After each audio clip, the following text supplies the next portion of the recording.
Hello and welcome back. We'll carry on looking at hypothesis testing involving two samples. And in section 9.3, we're going to be looking at samples that are in matched pairs. And this is generally a good thing.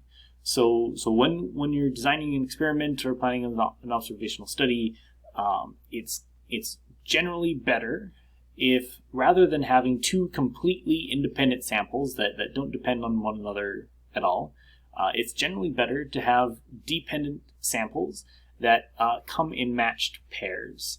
And so to really give an example of this, let's say that you have like before and after matched pairs. So say you're charting a bunch of people's weight loss. Well, you would have their weight beforehand and their weight after. And these are not independent of one another. The person that you're looking at will have a weight before and a weight after, and they depend on one another because it's the same person. For instance, if you're testing the whether or not medicine is effective, you would measure someone's vitals beforehand and after they take the medicine. Again, these are dependent on one another because it's still the same person. So it's not that you have two completely independent samples, but every person that you measure will have two measurements, and say like a before and after. Or there could be some natural matches, like there's lots of medical studies involving twins. So say you give one twin medicine, the other placebo. You'd be testing the effectiveness of medicine, but again, it's this natural match in there. The two samples that you're taking are sort of paired up, and this is in general a very, very good way of conducting an experiment or an observational study. So the method for comparing matched data sets is to analyze just the differences. So if you're looking at the weight loss, and you have someone's weight beforehand and afterwards, what you're interested in is the difference between them. Did the weight go down or did the weight go up? So if you forget about the weight, say like before and after, and we only think about the differences, there is only one set of differences. So all of our pairs of data, if we just simplify it down to the difference between the two numbers, there's only one data set, which is the differences. And we have done hypothesis testing involving one data set before, and in fact, this is exactly the same. So there is no difference between I think this would be section 8.3 and 9.3, because again, even though we have two data sets, all we're interested in is the difference between them.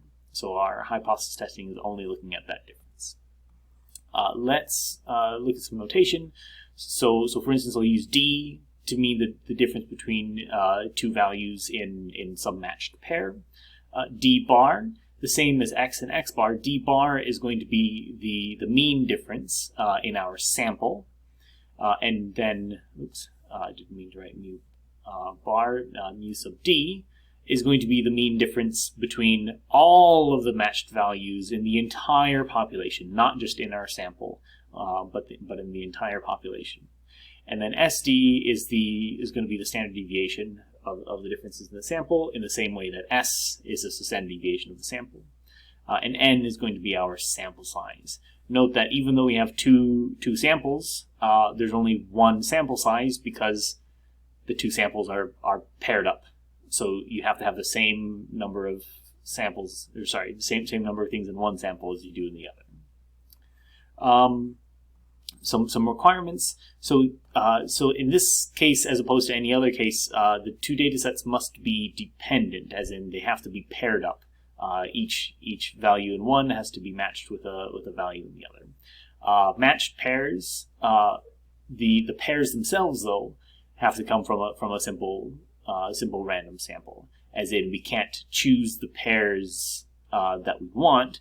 It has to be random pairs, but if you know what one thing in one pair is, then you know what the other thing is. So they depend on one another, but the matched pairs themselves were selected at random. And just like normal, when we're looking at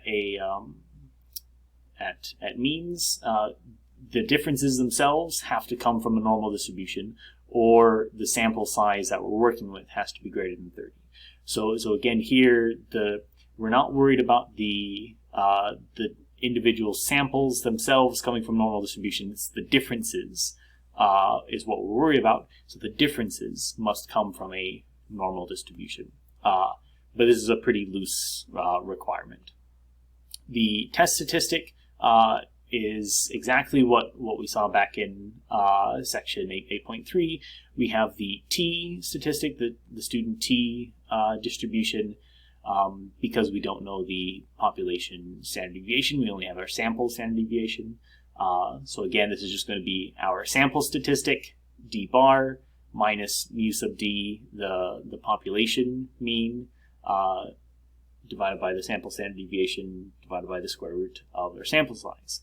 And we can use the test statistic along with remembering that we have to include the degree of freedom to find the p-values and do hypothesis testing with p-values, or we can use a confidence interval where we can create an interval of values that we are confident the mean is actually between. So it'll be our test statistic, our sample mean, plus a little bit and minus a little bit. And the error term here is just given by this formula, t sub alpha over 2 divided by multiplied by the standard deviation divided by square root of n. StatCrunch will be able to do this for us, so I'm not going to focus on the formulas. So let's dive into an example. So listed below, so down here, are the ages of Best Actor and Best Actress winners, and they've been matched by year. As in, 1 year the Best Actress was 28 years old, and then the Best Actor was 62. And then the Best Actress in another year was 28, whereas the Best Actor was 37. It was, at the Oscars. So what we want to do is we want to test the claim that Best Actress winners are younger than Best Actor winners, as in the awards committee routinely chooses younger women to win the Best Actress award, younger than who they choose for the Best Actor winner. And we want to do so with a 0.5 significance level. So realistically, we're not really concerned with the individual ages of the Best Actress winners and the Best Actor winners. We want to know what are the differences. It's what's not, the individual years are not important. It's only the differences that are important. So we'll come back to this in a second. But let's write down our claim here. So our claim is that Best Actress winners are younger than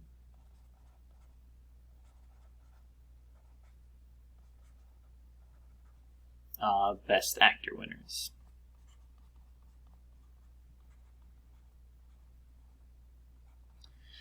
So our symbolic claim, what we're worried about is the difference between these ages. So let's say that mu sub d. So this is just us clarifying what we're about to write. The mean difference between the ages of all the Best Actress winners and the Best Actor winners. Let's do it in that order. So let's say that we have the age of the actress minus the age of the actor. And in this case, symbolically, if the Best Actress winners are younger than the Best Actor winners, this means that the age of the actress is less than the age of the actor, so the difference should be negative. If we are subtracting a small number and we're subtracting from that a bigger number, what we should be left with is a negative number. So this is saying that the difference between them should be negative. The age of the best actress minus the age of the actor should be a negative number. So the null and alternative hypotheses. So the null hypothesis is always just going to be this with equality. So saying that there is no difference between the ages, that the difference between them is 0. Whereas the alternative hypothesis, our claim up here is that the difference is actually going to be less than 0. Our significance level, we were told, is just going to be 0.05. So now we have to calculate our test statistic. So let's come over to StatCrunch. And I have the 5 best actress ages listed out, paired up with the best actor winners. And note that they are matched going across. So let's find all of the differences in here. So what we'll do is we'll come to data, and we want to compute an expression. What expression? Let's build one. I want to take the age of the actress minus the age of the actor. And for the column label, I'll call this the column of differences. And we will compute this. So the differences in age are going to be negative 34, negative 9, negative 5, negative 9, and 6. So in that first year, the actress was 34 years younger than the actor, whereas in the bottom row, the actress was 6 years older than the actor, which is why we have a plus 6. So here are our differences, and this is what we'll do our hypothesis testing with. So we can come over to stat. We have the student t distribution because we are looking at means, and we have one sample. Our sample is going to be our differences. There are ways of doing this paired, but I'm going to do it as the following. So we have one sample, which is our differences, and we have all of the data. So when we compute this using our differences, our hypothesis test is that the differences are going to be equal to 0, and the null hypothesis was that the differences are going to be less than 0. I will also plot the p-values here, and we will compute. So the mean difference between the ages of the best actors and the best actresses is going to be negative 10.2. So on average, the women were 10 years younger than the men. Our t statistic is negative 1.5. Let's round that to 6. Negative 1.56.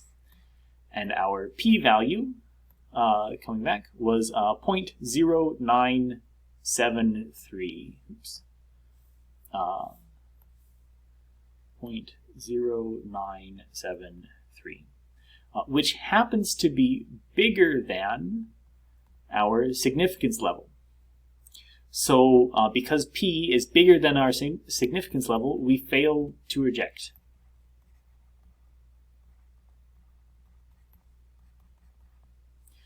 So because we fail to reject H0, we can't say that the difference between the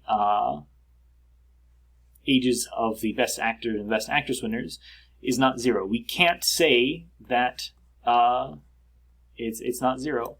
So our conclusion is that there is insufficient evidence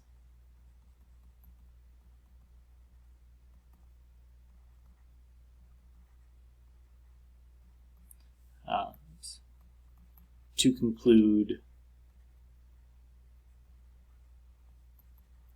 there is a difference in ages. And this is probably because our sample only had 5 actors and actresses. With more, we could probably show that there is a difference.